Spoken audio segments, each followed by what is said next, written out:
여러분 반갑습니다. 북새통 주말 독서 경영 아카데미를 진행하겠습니다. 저는 최병철입니다. 제 목소리가 잘 들리시면 이렇게 손 한번 흔들어 봐 주세요. 네. 그리고 참여하시는 분들도 가급적이면 화면을 켜고 참여를 해주시면 좋겠고요. 이 감시와 처벌이라는 책을 이제 들으시고 나면 우리 지금 하고 있는 북새통 주말 독서 경영 아카데미는 기존의 원래 전형적인 그 권력을 행사하려고 하는 사람들이 쓰는 방식을 안 쓰고 있어요. 안 쓰고 있기 때문에 어쩌면 권력이 작동되지 않고 있다고 말할 수 있어요. 무슨 뜻이냐면 여러분은 저를 볼 수 있는데 저는 여러분을 못 보죠. 그죠? 이건 오히려 제가 감시당한다는 뜻이죠.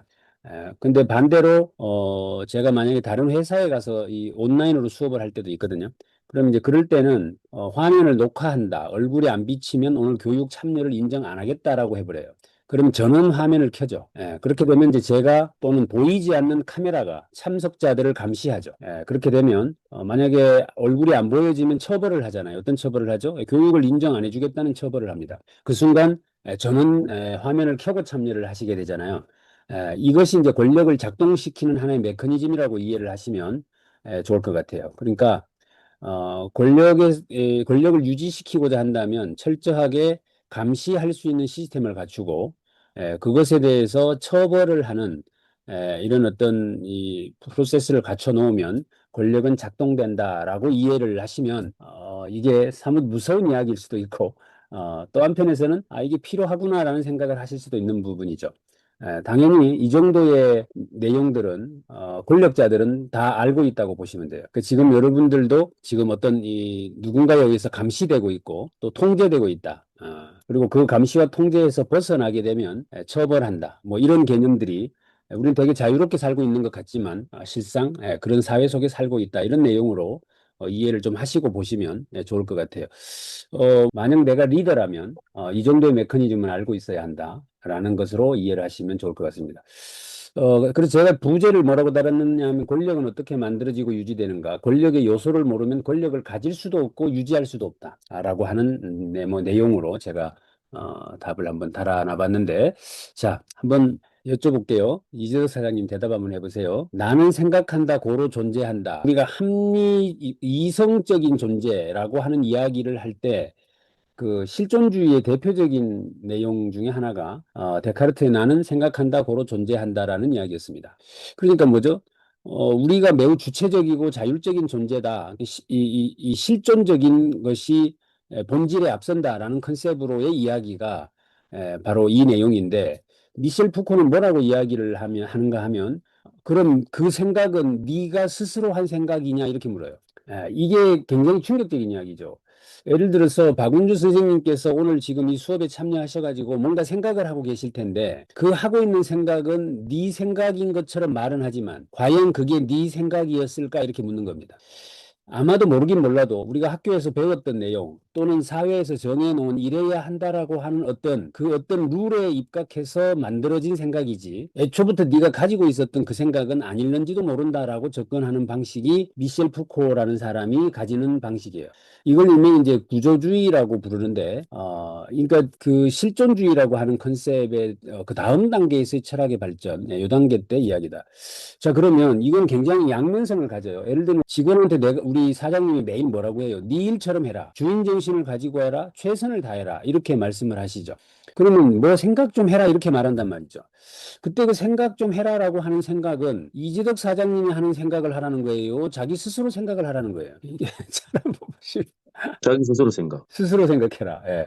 근데 그 스스로의 생각이라는 게 가만히 보면 내가 하고 있는 생각을 네가 스스로 생각해라. 이런 뜻이기도 한 거 아닌가요? 아니죠. 그러니까 어, 지금 여러분들이 저 주말 독서 경영 아카데미에 참여를 하시면서 하고 있는 여러분들의 행동이나 생각이나 이런 것들이 내가 진짜 하고 있는 생각인 듯 말하지만 실상은 누군가에 의해서 만들어진 어떤 생각일 수도 있다라고 지금 이야기를 하는 것입니다. 그래서 이 지점이 굉장히 차별적인 지점이다.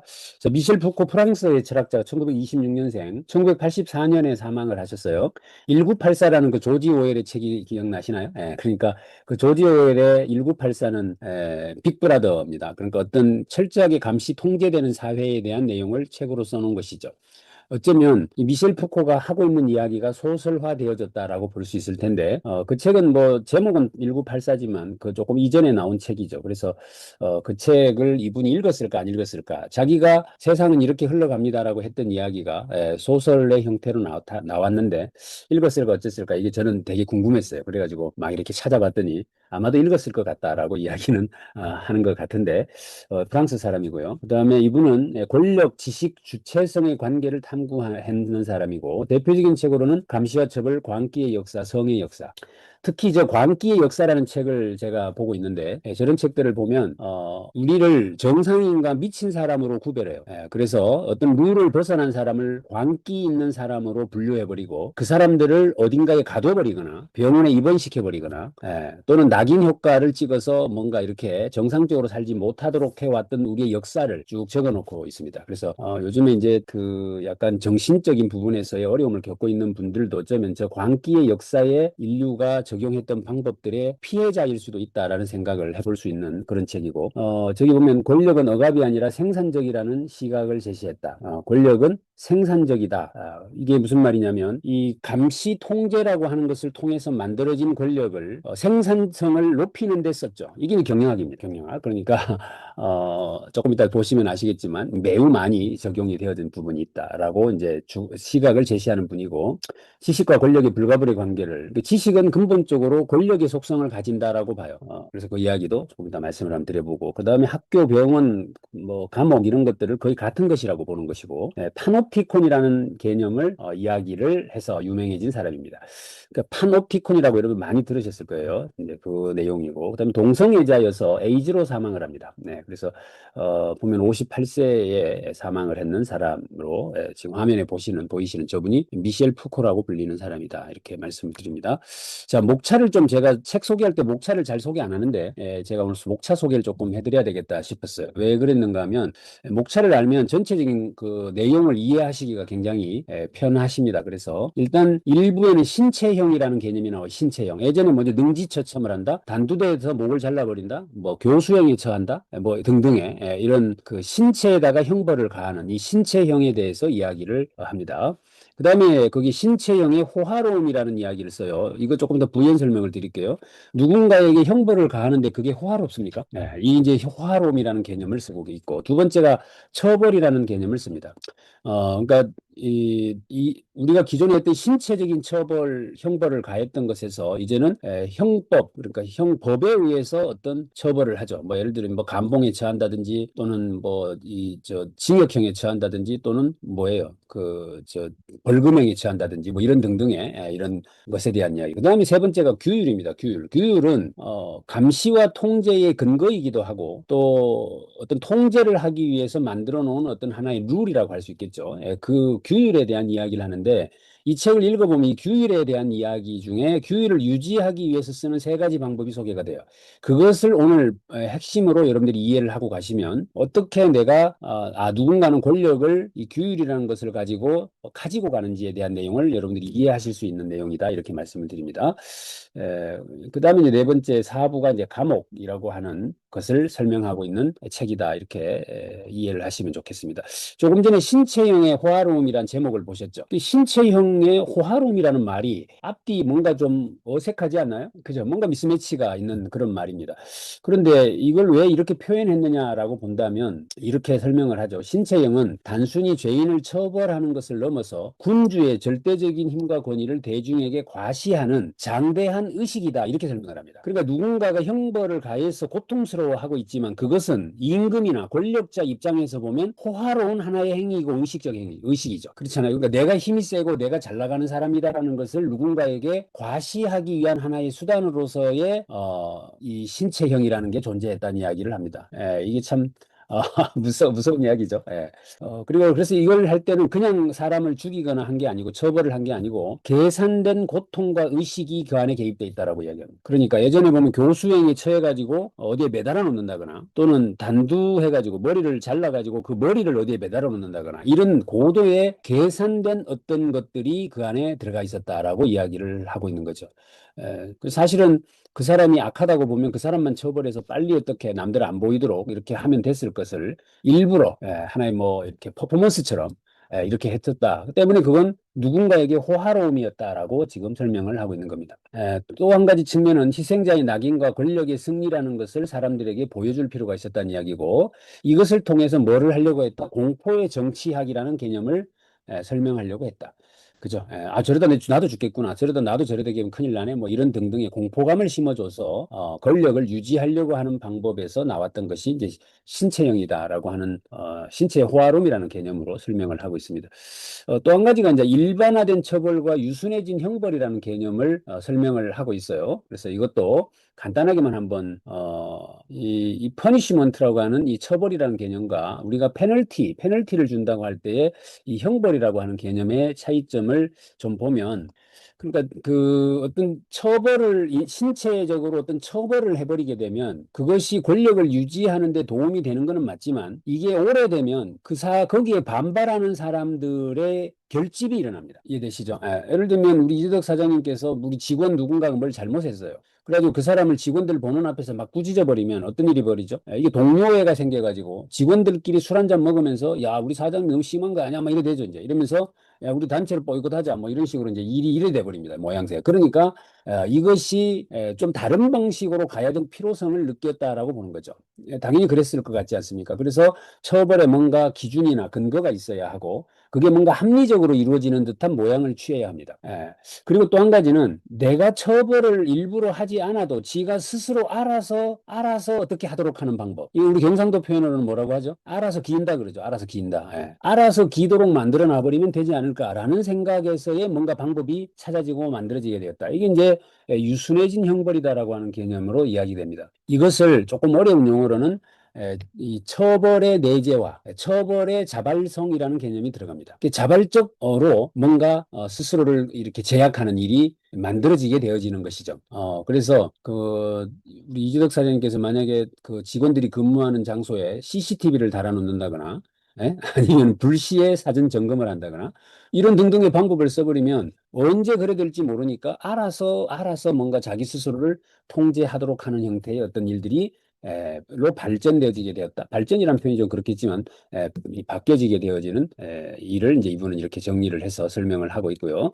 자, 아까 파놉티콘이라는 단어를 설명을 드렸는데 이 파놉티콘이라고 하는 것은 누가 만들었냐면 이 벤덤이라는 사람이 최초로 고안을 한 것이에요.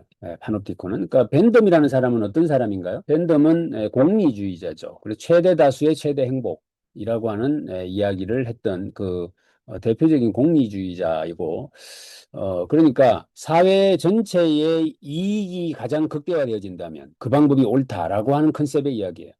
그래서 벤덤은 아시겠지만 죽을 때 뭐라고 유언을 했죠? 죽어서도 내 시체가, 내 몸이 우리 사회에 부를 만들어내는 데 쓰여지게 해라. 이 말을 했던 사람이죠. 그래서 내 시체를 땅에다 묻지 말고 유리관 속에 넣어가지고 사람들이 구경을 오게 만들어라. 그래서 입장료를 받아가지고 그 돈을 사회에 다시 돌려줘라. 그러면 내 시체는 죽어서도 계속 사회에 이익을 증대시키는 쪽으로 사용되어질 것이다. 이렇게 했던 사람이 벤덤이죠. 그러니까 지금 어느 학교에 런던 대학교에 지금도 모셔져 있는 그분이 어때요? 뭐 일리가 있으십니까? 그래서 이게 아무튼 그런 생각을 했던 사람인데 마이클 샌들의 이제 정의 이론하고 조금 대척점에서 이야기들을 하고 있기도 한 그 사람이 이 페놉티콘이라고 하는 감옥의 형태를 구상을 하게 됩니다. 이 어떤 개념이냐면 원형으로 이렇게 감옥을 지어요. 그리고 중간 센터에다가 경비실을 하나 만들어 놓습니다. 그리고 경비실 안에가 안 보이도록 해놔요. 대신에 바깥에 불만 살짝 켜놓고. 그리고 대신에 죄수들이 있는 곳에는 불을 켜놔요. 그럼 어떻게 되는가 하면 죄수들은 경비실이 안 보여요. 그런데 경비실에서는 죄수들이 있는 곳이 다 보여요. 그 순간 그 원형 안에 있는 수많은 죄수들을 경비실의 경비원 한 사람이 통제 가능해요. 이걸 방방이 수직으로 만들어 놔버리면 경비원이 쉽게 교도소의 교도관이 수백 명이 있어야 돼요. 방마다 있어야 될 거니까. 근데 그렇게 하지 않고 원형으로 만들어 놓고 중앙에다 경비실 하나만 만들어 놓으면 경비원 한 사람만 갖다 놔도 죄수들은 자기가 누군가가 보고 있다고 생각을 해요. 그렇게 되면 가장 효율적으로 죄수들을 관리할 수 있게 된다라는 논리가 되죠. 여기서 나온 개념이 이제 파놉티콘이라고 하는 개념이었죠. 그래서 권력 유지 수단이 형벌이나 처벌로부터 감시의 내면화 또는 감시의 형태로 바뀌어지는 것, 이것들을 대표적으로 상징하는 것이 바로 파놉티콘이고, 이 파놉티콘은 감옥만 그런 것이 아니라 우리가 일하고 있는 회사도 그렇고 우리가 다니고 있는 학교도 그렇고 뭐 병원도 그렇고 모든 곳이 다 이렇게 되어져 있구나라는 개념으로 이해를 하시면 좋을 것 같아요. 조금 어, 지치시죠? 예, 하지만 이제 전체 컨셉은 이해를 하셨으리라고 봅니다. 자, 어떻게 권력을 유지할 것인가라고 하는 것에서 규율을 지켜가거나 만들어가는 방법을 소개하고 있는데, 자, 지식이 근본적으로 무슨 성격을 갖고 있다고요? 권력의 속성을 갖고 있어요. 예를 들어 제가 박운주 선생님에게 미셸 푸코를 아세요, 모르세요? 이렇게 물어요. 제가 만약에 그 순간 선생님은 알거나 모르거나로 분류가 돼요. 그죠? 예, 그럼 모르면 어떻게 돼요? 모르면 갑자기 뭐 죄라도 지은 것처럼 사람이 왠지 약간 자세를 낮추게 돼 있어요. 그런데 알아요라고 말을 해도 살짝 쫄게 돼 있어요. 왜요? 또 구체적인 걸 확인할 수도 있잖아요, 제가. 이해되시죠? 그러니까 지식이라는 놈은 성격이 권력의 속성을 갖고 있습니다. 그러니까 우리가 책을 읽으면서 진짜 조심해야 되는 게 내가 좀 뭐 안다라고 하는 자세를 취하는 순간 상대방은 그 권력이라고 하는 것에 딱 맞닥뜨리게 된다는 것이죠. 그러니까 권력의 속성은 지식의 속성은 기본 권력의 속성을 가진다라고 하는 것을 이제 이야기를 합니다. 그럼 이 지식이라는 걸 가지고 어떻게 하죠? 거대한 담론을 만들어내 버립니다. 그러니까 거대한 시대적인 어떤 담론을 만들어내 가지고 그 담론에 입에되는 사람은 뭔가 죄를 지은 것처럼 만들어버려요. 그러니까 지금 현재도 이 고도화된 현대 세계에도 지금 정치인들이 하는 것을 잘 보시면 그 거대한 담론이 옳으냐 그르냐의 문제를 떠나서 거대한 담론을 만들어내 가지고 여기에 반하는 사람은 뭔가 잘못한 것처럼 만들어버리죠. 그러니까 지식은 쌓여서 거대한 담론을 형성하고 그 담론을 형성하는 과정에 누가 부역을 하죠? 일명 이제 교수들이 약간씩 거기에 부역을 하죠. 아, 그 말이 맞아요. 그 말이 맞아요. 뭐 근거가 이래서 맞아요. 뭐 이런 식으로 여론을 형성해 버립니다. 그래놓고는 거기에 위배된 사람들은 뭔가 잘못하고 있는 것처럼 이렇게 하면 자연스럽게 어떻게 돼요? 권력이 유지되면서 그 규율 속으로 사람들이 빨려 들어가게 만들어 버리는 것이죠. 예를 들면 이런 거죠. 어떤 그 의사 선생님 한 사람을 방송국에 내보내가지고 당신 오늘 가가지고 탄탄한 몸매를 가진 사람들은 부자이면서 건강하다라는 증거다라고 말을 해라 이래버려요. 그럼 어떤 교수가 텔레비전에 나가가지고 탄탄한 몸매를 가진 사람은 기본적으로 소득 수준이 어느 정도 이상인 사람이고 또 아주 건강한 사람이라는 증거입니다라고 한마디 멋있게 하죠. 그 순간 어떻게 됩니까? 전 국민이 탄탄한 몸매를 가지려고 다이어트를 시작하게 됩니다. 이게 이제 지식이라고 하는 것이 거대 담론화되었을 때에 그것이 권력적 속성을 가진다. 예를 들면 제가 쫓아다니면서 탄탄한 몸매를 가지도록 다이어트 하세요. 헬스클럽 가가지고 운동도 하세요라고 막 하고 돌아다니면 이게 파워도 약할 뿐더러 거기에 통제되는 사람들이 많지 않다는 거죠. 근데 거대한 담론을 만들어서 그렇게 해버리면 그냥 알아서 그렇게 하려고 하는 사람들이 늘어나 버리게 되는 이게 뭐죠? 보이지 않는 어떤 룰을 만들어가는 과정이구나 이렇게 보시면 돼요. 자, 그럼 이거를 미셸 푸코는 부정적으로만 봤느냐? 그렇지 않습니다. 미셸 푸코는 이것을 아까 생산적이다라고 이야기를 했는데 다분히 긍정적인 요소도 있다고 본 거예요. 그럼 이걸 잘만 이제 우리가 활용을 하면 그 보이지 않는 어떤 힘에 의해서 조직이나 구성원들 전체가 긍정적인 방향으로 나아가게만 할 수 있다면 이것은 매우 효과적일 수도 있고 이걸 이제 우리는 일명 뭐 문화 이렇게 이야기를 하지 않습니까? 예를 들면 우리 지금 최홍기 단장님 이 음악을 하시는데 뭐 우리가 이 음악 연주회 같은데 자기 돈 내고 가는 사람들이 많지 않단 말이죠. 그러면 이것을 어떻게 우리가 하면 자발적으로 갈 수밖에 없도록 할 것이냐에 대한 아주 기가 막힌 방법들이 이제 떠오르실 겁니다. 이런 메커니즘을 이해하시면. 그죠? 그래서 예를 들면 1년에 음악 연주회를 10번 이상 갔다 오지 않은 사람들은 소득세 세율을 현행 38%인데 50%로 올리겠다. 이렇게 해버리면 뭐 알아서 10번은 갈 거 아니겠어요? 뭐 도장을 찍으러 가든 어떻게 하든 뭐 이렇게 할 수 있는 방법들이 여기에 있구나라는 것을 이것을 누군가는 알고 있구나 이렇게 이해를 하시면 이 재밌는 이야기가 됩니다. 그래서 어, 자, 규율의 세 가지 기술. 자, 오늘 핵심은 이거예요. 그러니까 이것만 여러분들이 반드시 기억을 좀 하시면 좋겠어요. 어떻게 규율 속에 사람들이 들어가게 할 것이냐라는 이야기예요. 그럼 규율을 어떻게 만들 것이냐에 대한 이야기도 이 속에 들어있다고 보시면 좋을 것 같아요. 첫째, 분할입니다. 분할. 쪼개라는 거예요. 쪼개라. 어떻게 쪼개느냐? 쪼개는 방법은 여러 가지가 있습니다. 번호를 부여하면 돼요. 번호. 여러분들 다 주민등록 번호 가지고 계시죠? 예. 이렇게 번호를 부여해버리는 순간 그 사람은 어떻게 돼요? 그 번호라는 것을 가지고 통제가 되어지죠. 그러니까 우리 뭐 어디 가서 뭐 이렇게 하면 저 주민등록증 봅시다 이렇게 이야기하면 그것만 보여주는 순간 저는 뭐예요? 어떤 보이지 않는 감시 체계 속으로 나도 모르게 들어가 버려요. 군대 가면 군번이 있고요. 학교 가면 학번이 있습니다. 그죠? 예, 또 반에 가면 뭐가 있어요? 번호가 있죠. 몇 학년 몇 번 이게 있잖아요. 그래서 옛날에 이름을 부를 때, 선생님 우리를 부를 때, 뭐 최병철 이렇게 안 부르고, 뭐 49번 이렇게 부르잖아요. 그러면 그 순간 나는 뭐죠? 예, 그 속에 소속되어져 버리게 한다는 거죠. 그래서 번호를 부여하는 방법을 통해서.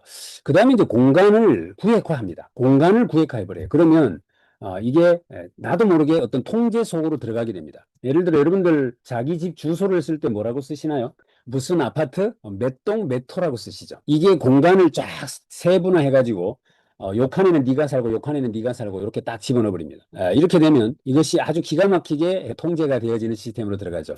학교와도 똑같죠. 학급이라고 하는 교실을 60개로 칸을 만들어 가지고 거기에 첫 번째 칸은 누가 들어가고 2번 칸은 누가 들어가고 이렇게 딱 해놔버리면 그 자리가 비면 오늘 몇 번 안 왔네라고 할 수 있죠.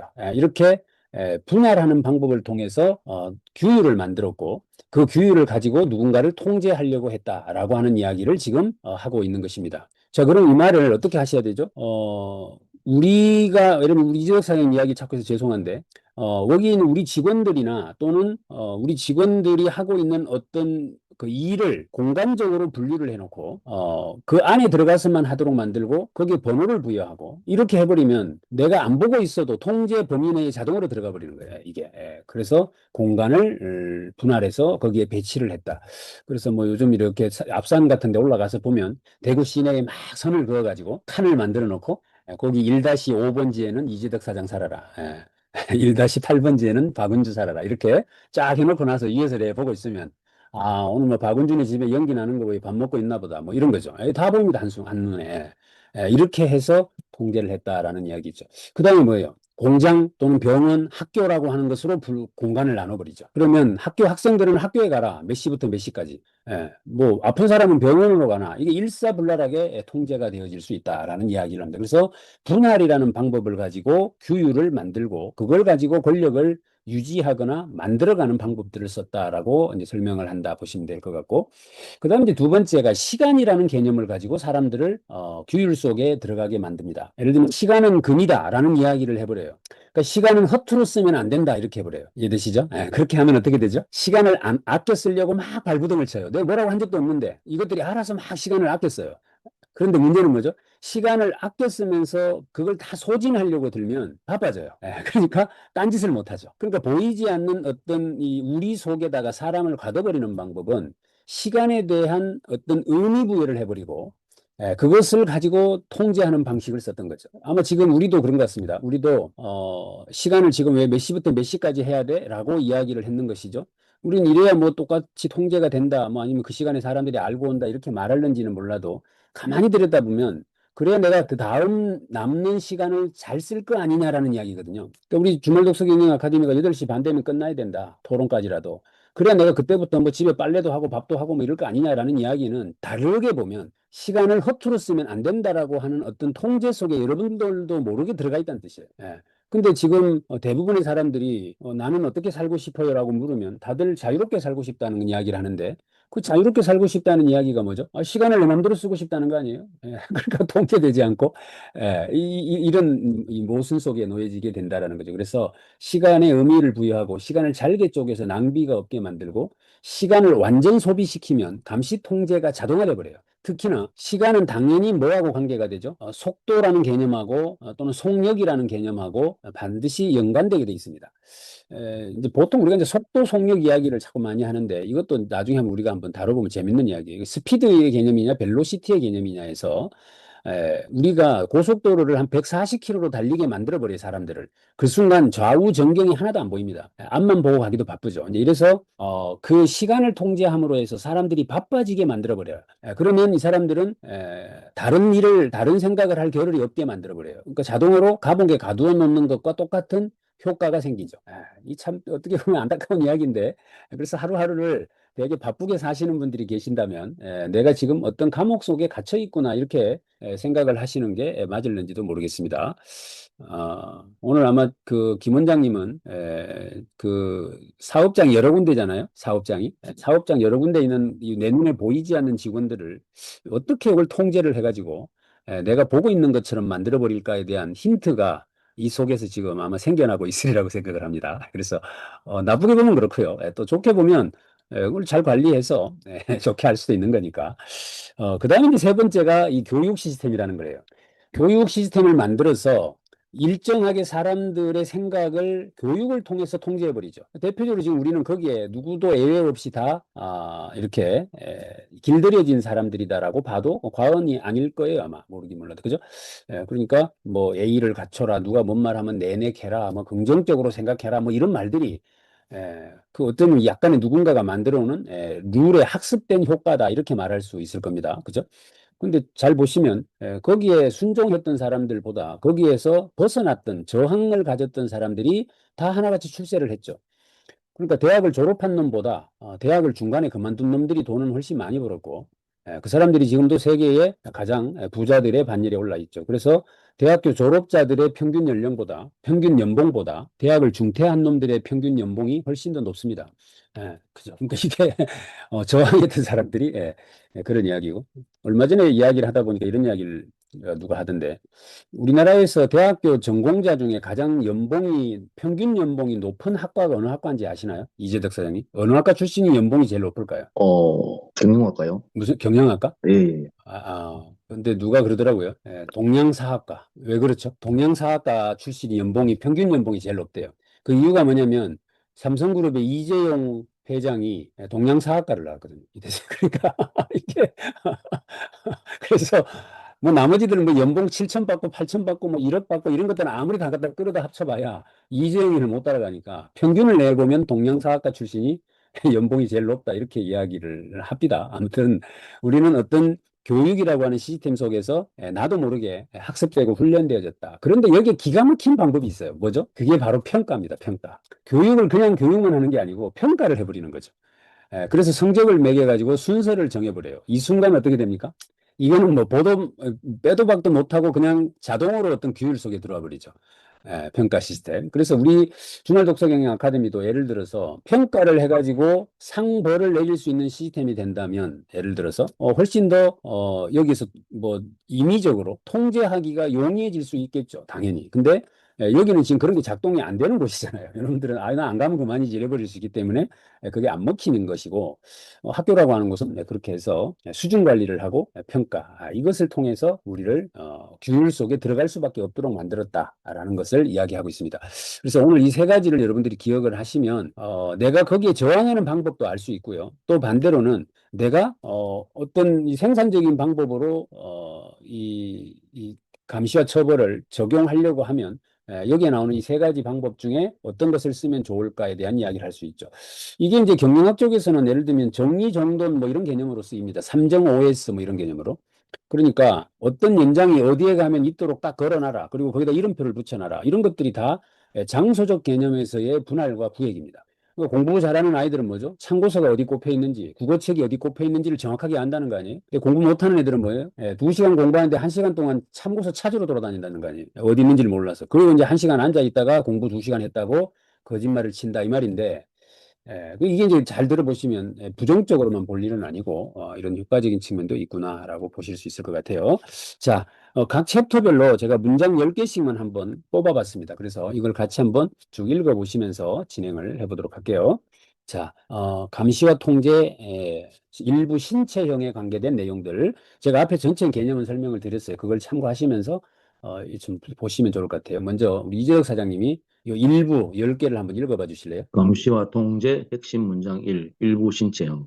1. 공개 처형은 군주의 절대적 권력을 과시하는 어뢰였다. 2. 고통과 죽음을 통한 처벌은 권력의 잔혹한 표정이었다. 범죄자의 신체는 군주의 분노가 투영되는 장소였다. 4. 처벌은 정의의 재현이자 권력의 승리 선언이었다. 5. 신체형은 공포를 통해 질서를 유지하는 방식이었다. 6. 처벌의 스펙트클은 대중을 통제하는 정치적 도구였다. 7. 사형 집행은 잔혹하지만 권력의 필요악으로 여겨졌다. 8. 신체형은 범죄자에게 뿐만 아니라 사회 전체에서 메시지를 전달했다. 9. 처벌의 쾌락은 군주의 권력을 강화하는 데 기여했다. 10. 고통을 통한 교정은 초기 근대 형벌의 목표였다. 네. 감사합니다. 그죠? 스펙터클이라는 이야기가 나오죠. 그러니까 예전에 우리가 생각하면 능지처참, 뭐 굳이 그렇게까지 고통스럽게 죽였던 것은 죄가 무거웠었다기보다는 그런 죄를 지으면 이렇게 고통스럽게 죽는다는 걸 보여주고 싶은 의도가 더 강했던 것이죠.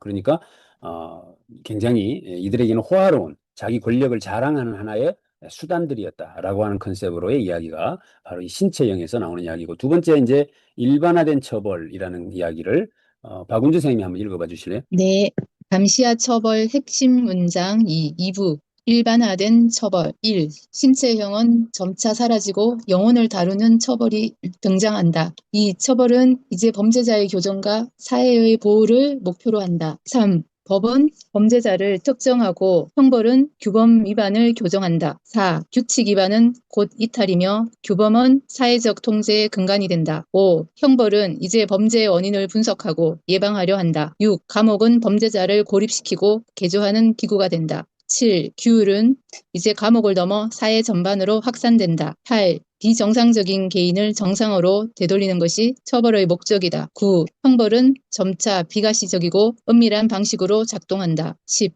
법적 처벌은 지식과 결합하여 개인을 분류하고 평가한다. 감사합니다. 감사합니다. 여기서 보면 신체형은 점차 사라지고 영혼을 다루는 처벌이 등장한다. 이 무서운 이야기입니다.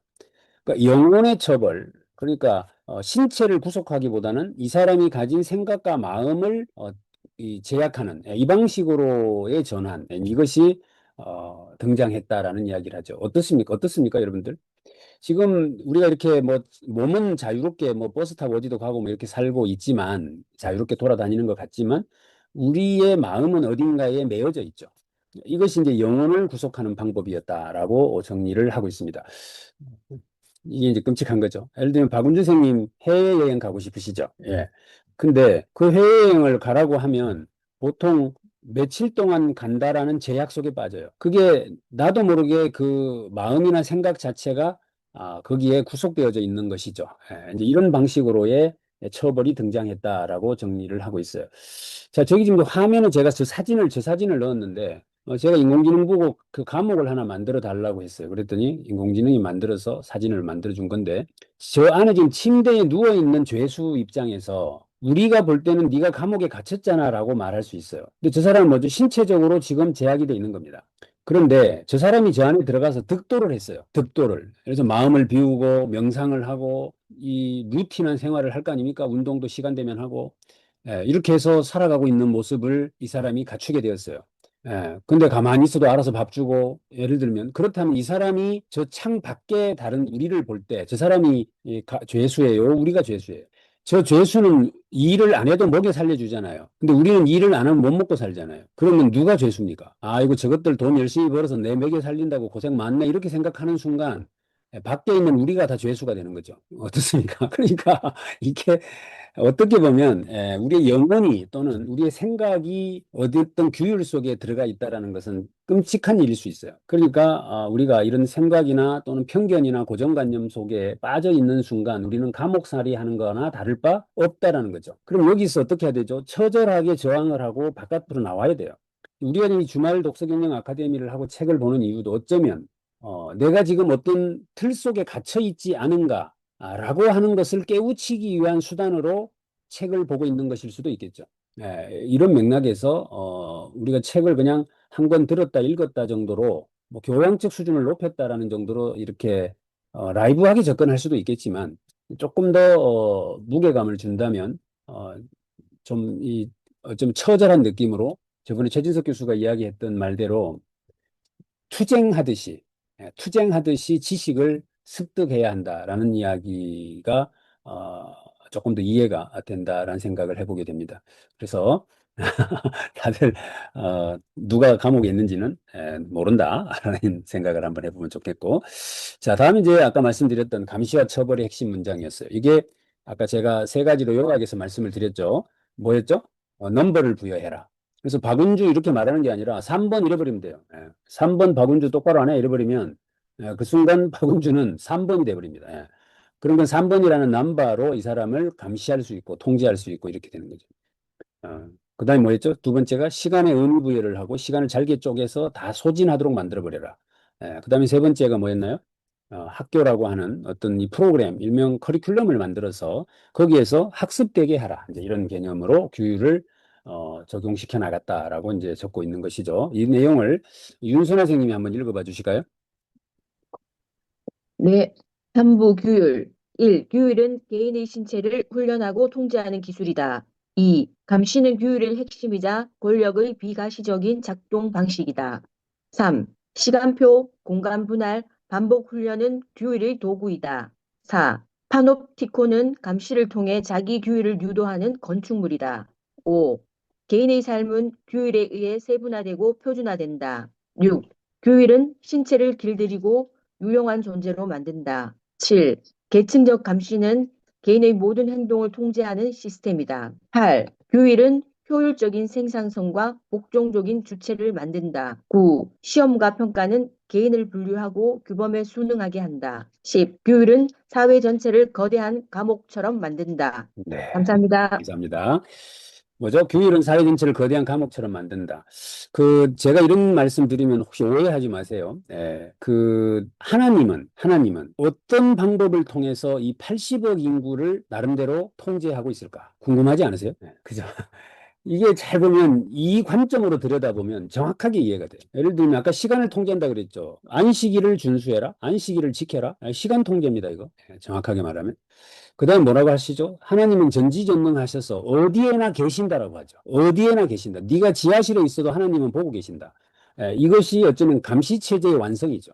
그러니까 감시체제가 완성되어져 있고 시간적 규율을 하죠. 그 다음에 교회에 가서 지속적으로 교육을 시키죠. 커리큘럼을 가지고. 그러니까 이러한 방법들이 기본적으로 인간들이 캐치를 했다고 봐야 되고 이 방법을 인간들이 그대로 쓰고 있다라고 보신다면 이 개념이 여기에 그래서 아까 말씀드린 대로 부정적으로만 볼 일은 아니다. 그런 방법을 통해서 전 세계 인구의 30% 이상을 하나님의 영향권 안에 들어가도록 하셨잖아요. 그분은. 이거 엄청난 거죠. 그러면 이 방법들을 우리가 잘 활용해 본다면 또 한편에서는 굉장히 성과를 내고 있는 곳들도 많이 있죠. 이게 이제 지난번 넥서스라고 하는 호모 사피엔스 데우스를 썼던 유발 하라리 교수가 이야기했던 바로 그 지점입니다. 그러니까 이 감시와 통제가 고도화되어진다. 인공지능을 통해 가지고 훨씬 더 밀도 있게 구석구석까지 다 가능해진다. 그러니까 이제 대표적인 기술이 뭐죠? 이 페이스 테크죠. 그러니까 안면 인식 기술 같은 거요. 근데 중국 같은 데는 뭐예요? 범인 잡으러 안 돌아다닌다는 거 아니에요. 그냥 아무데나 그냥 CCTV만 갖다 걸어놔 버리면 그 요주 인물이나 범죄자가 자동으로 안면 인식이 돼 버려요. 그래가지고 바로 와서 잡아버리고 뭐 이렇게 하니까 이제 이게 감시와 이런 것들이 훨씬 고도화되어지고 있구나라는 것들을 우리가 걱정해야 될 지점에까지 왔다라는 것이고 그래서 여러분들이 주민등록번호라고 하는 것이 그렇게 뭐 대단히 자랑스러운 숫자는 아니겠다는 생각을 한 번씩 해보면 좋겠습니다.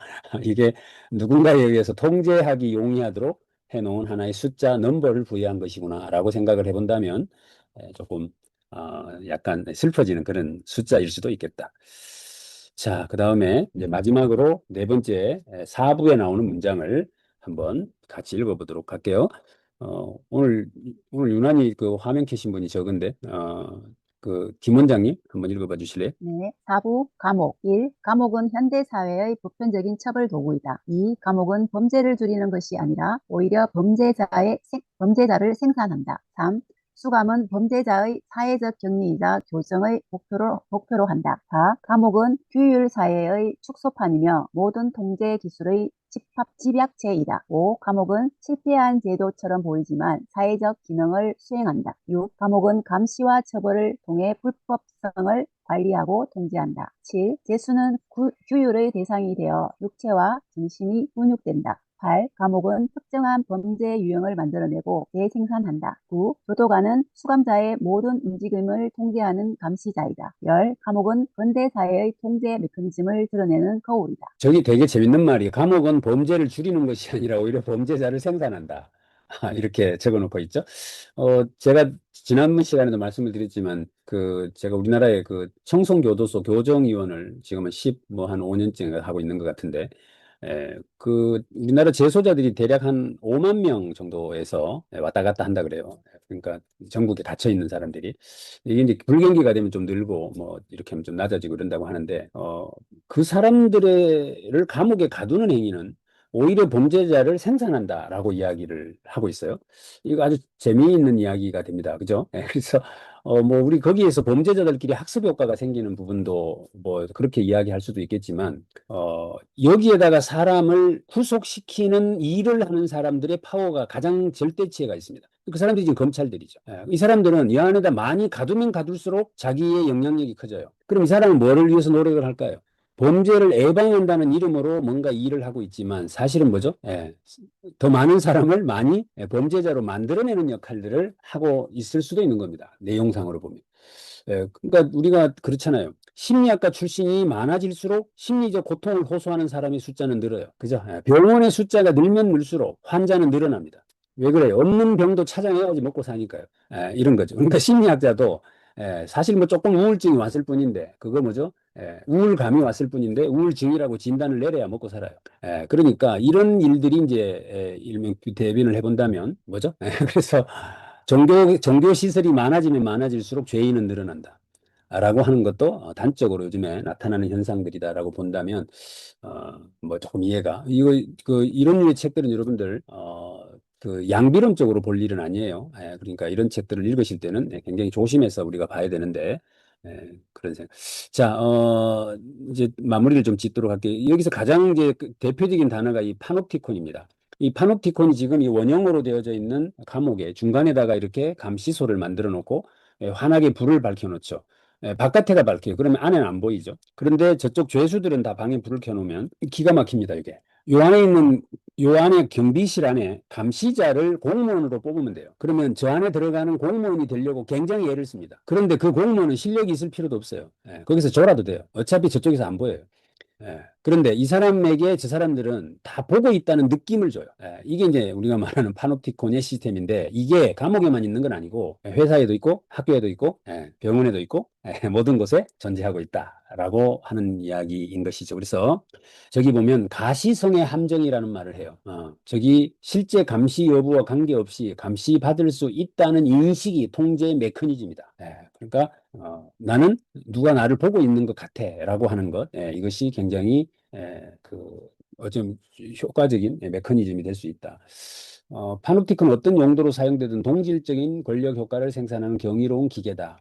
그는 자신 안에 권력 관계를 새겨놓고 동시에 두 가지 역할을 수행한다. 그는 자신의 복종의 원리가 된다. 이제 아까 말씀드린 벤덤이라는 사람이 가장 효과적 효율성을 극대화시킬 수 있는 방법으로의 이야기로 고안해냈던 것이 바로 이 파놉티콘이다라고 적고 있습니다. 자, 여기 보면 권력의 가시성과 비가시성이라는 말이 나와요. 그래서 이런 단어들도 가시성이라는 거죠. 눈에 보인다. 비가시성은 눈에 안 보인다. 뭐 이런 이야기인데 전통적으로 권력은 보이는 것, 보여지는 것, 그리고 드러나는 것이었다. 그죠? 임금이 막 행차를 거대하게 한다거나 막 공개로 처형을 해버린다거나 다 가시적인 부분에서의 어떤 것이었죠. 그런데 지금은 그것을 눈에 보이지 않게 해버려요. 그래서 보이지 않는 어떤 것으로 뭔가를 규율하고 통제하는, 감시하는 이런 또 다른 형태의 처벌을 통해서 권력은 유지되고 또 생산되고 있다라고 하는 이야기를 적고 있습니다. 그래서 지난번에 우리가 말씀드렸던 AI 시대라고 하는 것하고의 관련성을 가지고 한번 이 책을 보신다면 매우 흥미로운 지점을 발견할 수 있는 그런 책이어서 소개를 드렸습니다. 뭐 그 뒤에 조금 구체적인 내용들이 쭉 이렇게 나왔는데 시간이 돼서 뭐 이 정도 마무리하려고 합니다. 저기 보면 자발적 복종, 복종의 내면화 이 두 개 단어를 기억하시면 좋겠어요. 저항하라고 하잖아요. 그러니까 기존에 우리가 가지고 있는 어떤 것으로부터 끊임없이 저항하고 끊임없이 깨어나려고 노력을 하지 않으면 우리는 이런 곳에 갇혀서 감시당하고 내면화된 자발적 복종의 상태의 삶을 살아가게 될 수 있다. 어쩌면 메시지를 주고 있는 책이라고 생각을 해봅니다. 자, 오늘은 이 정도로 마무리를 하고요. 어떤 느낌이셨는지 한번 의견을 들어보도록 하겠습니다.